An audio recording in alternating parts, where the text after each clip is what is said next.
Hey guys, it's Charlie here, back with another video. In my last video, I did a record collection update where I showed you a few CDs and vinyl that I bought. But today I'm back with another review. We're going to be reviewing Megadeth Cryptic Writings. So this is the seventh overall studio album from Megadeth, released in 1997. So this is this is at the height of their commercial experimenting period. Well, I mean, we all know what happened after this. You can check out my Megadeth ranking video that I did. It was one of the first videos I uploaded.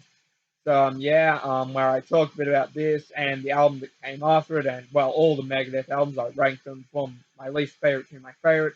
So do go and check that out on my channel. But now we are going to be focusing on Cryptic Writing. So, like I said before, this is obviously because it's 1997 and it's at the height of the grunge and alternative era. A lot of bands are doing more commercial sounding stuff. Metallica was doing it, and lots of other bands as well. So this is kind of more of a refined commercial hard rock sounding album, which a lot of fans I think kind of started to see the wheels come off a little bit. Obviously, we already had Countdown to Extinction and Euthanasia before this, which were kind of the more commercial albums that were still pretty heavy, still heavy metal albums, but slower and more refined and more predictable, I guess. But yeah, Cryptic Writings. This has a very commercial take on things, so very refined and slow. I'm probably going to use that word quite a bit. So definitely going for a more commercial sounding Megadeth album at this point. But the lineup is fantastic. This is the last album that would feature what many people call the classic Megadeth lineup. If you see me looking down here, just got my notebook right here with all the notes on all the songs and stuff. So lineup is David Ellefson on bass, Marty Friedman on guitar, Nick Menza on drums, and of course Dave Mustaine on guitar and vocals. So excellent lineup. Last album that would have this lineup, unfortunately. And so yeah, there's 12 songs on this album, and let's get into it. So the first song on the album is one of the more well-known songs on this album. It's definitely one of the two popular Megadeth songs that come from Cryptic Writings. It is, of course, Trust. Trust, it's got though it kind of opens with those drum beats from Nick Menza, which is pretty cool, and then it has that little slow build up into that main riff. Lyrics in this song about a toxic relationship and lying to each other, so hence the name Trust. I absolutely love the chorus, and that's something we are going to see throughout a lot of these songs is a lot of really great choruses because, well, obviously it's a commercial sounding Megadeth album, so they've got to have great choruses. So great riff. It's got a quiet little interlude section with kind of that 12-string guitar thing for the guitar solo, which is really cool. A fair bit of spoken word, and a lot of these albums do have kind of spoken word interludes, and also spoken words echoes or beneath the lines. You know what I'm saying? So yeah, track one, Trust. The second song on this album is called Almost Honest. Now, what I was saying about radio rock, that comes into full play here. This is a very refined hard rock Megadeth song, but does it work? I think it does really well. Kind of got those cool little sound effects that open the album. Song. Sorry. And a kind of mid-paced rhythm with a catchy riff. A lot of catchy stuff on this album, which we will explore. So, pretty catchy song, Almost Honest. Like with Trust, it has a great chorus. Absolutely love the chorus. Love Dave Mustaine's vocals on this album. And like Trust, it does have a bit of spoken word echoes on the chorus. Sometimes I would prefer it if they took that out, but I'm okay with it. It doesn't bother me too much, and still great singing. So yeah, track two, Almost Honest. third song on this album is called Use the Man. Pretty mysterious and interesting and spooky song. Definitely one of the spookiest songs on this album. It's more of a power ballad type thing, especially in the first half, kind of slow and melancholy rhythms. Lyrics are pretty interesting, kind of a lot of stuff about suicide. The first verse might be about Kurt Cobain from Nirvana. Let me just get the booklet out real quick so I can read the lyrics. I should know these lyrics off by heart, and I think I do because I know the album really well. I know all the Megadeth albums really well. I should tell you, Megadeth are my second favorite band of all time, behind Metallica. So, I mean, well, they're both part of the same family tree. We all know that story, but now it's focused on the lyrics. So, use the man. The first, his will to live ran out. I heard somebody turn to dust. Looking back at what he left, a list of plans and photographs, songs that will never be sung. These are the things he won't get done. So, yeah. So, first verse could be about Kurt Cobain, could be about someone else. A lot of stuff about suicide and death and stuff. So, pretty dark song, as a lot of these Megadeth songs are, because it's Megadeth and it's heavy metal. So, of course, it is. Also, something interesting, even though it's a topic. I don't really know why they for whatever reason, included a picture of a dead pigeon in the booklet. Don't really know why they did that, but yeah, whatever. On to the next song. Oh, before we get on to the next song, oh, sorry. It's so obviously it's kind of got a slow first half, then it builds up, and the second half is pretty fast and thrashy, like speed metal type thing. Even though this album is pretty commercial sounding, there are definitely a few pretty fast and heavy moments, which we will explore a little bit. So that's pretty cool. Definitely one of them is the second half of Use the Man. So now I can get on to the next song for real. Track 4 is called Mastermind. This is always my least favorite song of the album just because it relies really heavily on spoken word, and I'm okay with spoken word quite a fair bit of the time, but sometimes if a song relies heavily on it, I find it doesn't really go anywhere. For me, this song never really went anywhere per se. I never really went very far, but still a pretty good song. Just it's one of those songs that's a kind of weak song that's a good song, but just not as good as the others, which makes it the worst song on the album. So, and definitely not really one of the songs that you'd include in your top 15 favorite Megadeth songs. So anyway, let's talk more about the song. Do you think the guitar riff is pretty cool? The bits where Dave Mustaine actually sings are great. Dave Mustaine is one hell of a metal vocalist. So course, sound good. Excuse me. Yeah. So, track 4, Mastermind. Don't really know what else to say about it. Decent song overall. So, yeah. Track 5, and I mentioned before that there are a few thrashy moments on this album, and this is definitely one of them. Probably the fastest moment on this album. It is the Disintegrators. Probably the fastest song, Megadeth song that's in the 90s, excluding any of the stuff on Rust in Peace.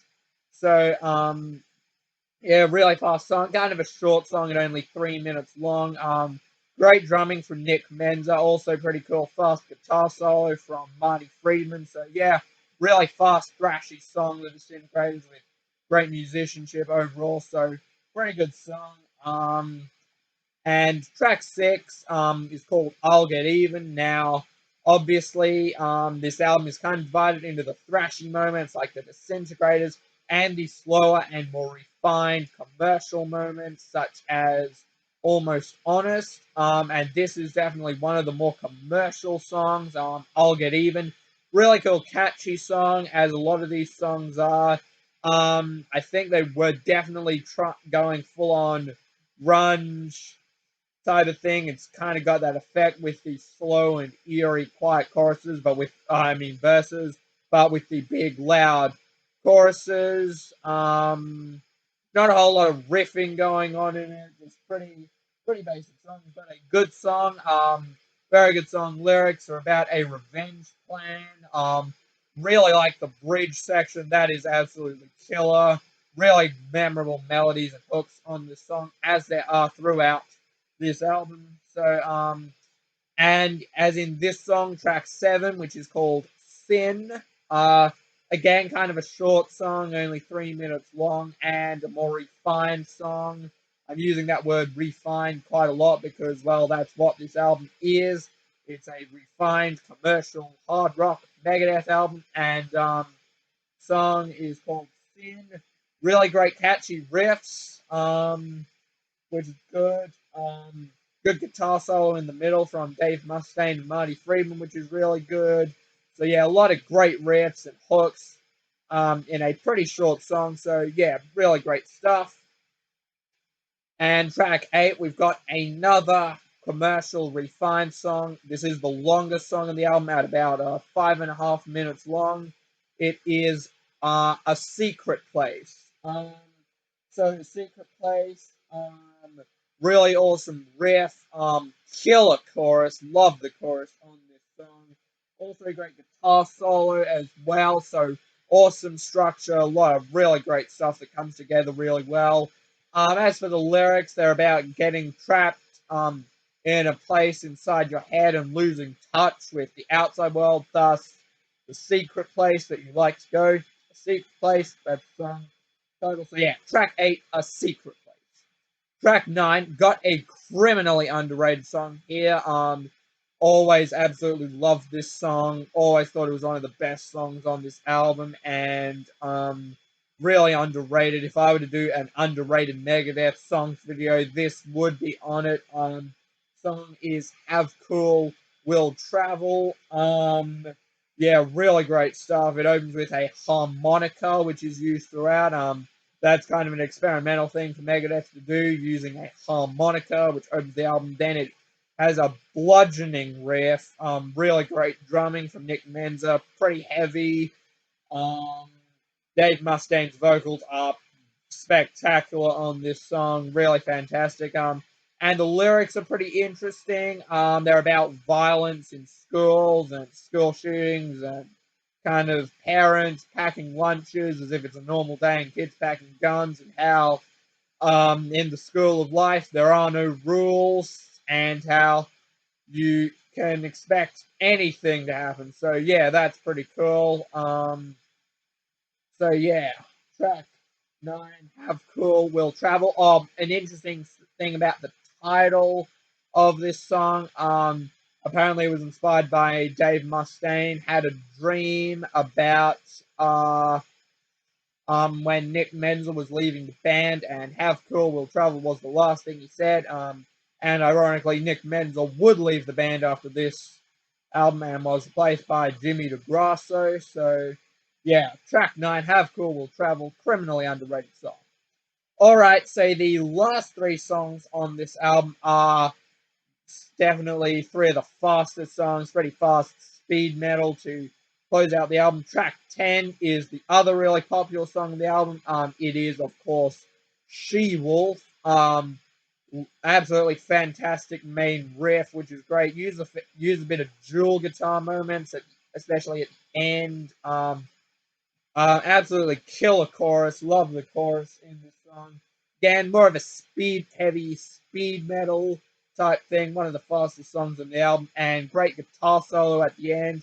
This song works really well on the live album and DVD, Rude Awakening, which has a really cool extended guitar solo and a great drum solo from Jimmy DeGrasso, who was in the band at that point. The lineup on that album is the 2 Days, but with Jimmy DeGrasso on drums and Al Pitrelli on guitar. That was from the World Needs Hero tour. But yeah, the version of She-Wolf on that album is fantastic with the extended jams and stuff. That's pretty cool. So yeah, track 10, She-Wolf. Track 11, once again, a pretty fast song. It's called Vortex. Got a really fast riff. Kind of a rip-off of Tornado of Souls, except shorter. So, not one of my favorite songs on this album, but still pretty good. So, again, fast riff. The vocals on this song are kind of distorted. They're kind of low in the mix. mix, which kind of adds an effect to it, and also kind of fuzzed out. So, yeah, distorted vocals. Definitely one of the thrashier and heavier songs on this album. Again, got that fast riff and stuff. But it does have a slow breakdown at the end after the guitar solo, so that's pretty cool. Only 3.5 minutes long, so a short and thrashy song. So yeah, track 11, Vortex. And the last song on the album is called FFF. Now, Megadeth are very well known for discussing politics in a lot of their songs, and this is definitely one of their really political songs. FFF. Definitely a very fast and thrashy song, which is pretty cool. Again, short song. It's 2.5 minutes long, so it's the shortest song on the album, but pretty kick-ass song if you ask me. FFF, I don't know whether it means fight for freedom or fight, fight, fight. Let me just get the booklet up here. So, um, book, sorry. So yeah, the chorus, fight for freedom, fight authority, fight for anything. Yeah, so the first three lines of the chorus start with fight. So however you want to say it, it's an acronym that's all about fighting, and it's about, well, of course, fighting for freedom and revolution, as a lot of Megadeth songs discussed, all about fighting to die a free man in and dealing with all the unjust of the US political system. So yeah, and I've already said it a bunch of times, but I might as well say it again about the last song, because it's true, this song, that chorus. Yeah. Anyway, so yeah, that's all 12 songs on Megadeth Cryptic Writings discussed. So now time for my final thoughts. So, obviously, yes, this is a more commercial sounding Megadeth album, kind of like Countdown to Extinction and Euthanasia, except definitely in a much more commercial, radio friendly, hard rock direction that they're taking. I think the commercial sound overall works really well on a lot of the songs, though there is definitely a diverse range of songs on this album. You've got the more mid paced, chilled, refined songs like Almost Honest and Sin and Secret Place. And you've also got the thrashy speed metal and heavy moments like She-Wolf, Disintegrators, and FFF. I think this is a very underrated album. I would give it a 9.5 out of 10. I did rank it higher than a lot of people would on my Megadeth ranking list. Not really towards the top, but kind of more towards the middle. I won't give away too much though, but obviously I love most of the Megadeth albums because they aren't my second favorite band of all time, and this has always been an album that I've loved by Megadeth. Yeah, criminally underrated album and disrespected at some points. It's obviously mainly well known for the two more popular songs, which are Trust and She-Wolf. Those songs are probably the best songs on the album, but I'd say the other top five would be Secret Place, Have Cool Will Travel, and FFF. But there is barely a weak moment on this album, so fantastic album overall. Megadeth, Cryptic Writings. And that was my review on Megadeth Cryptic Writings, and I thank you all for watching. Do like and subscribe and comment your thoughts on this album. Fantastic stuff. We'll be delivering more reviews to you in the future. Got a bunch of CDs and vinyl that I'll be able to review. Also planning on a couple of album rankings, which you might see shortly. Probably maybe even do a top 15 songs to start a kind of trend or series that we'll be doing. So fantastic stuff. Thank you for watching. See you later.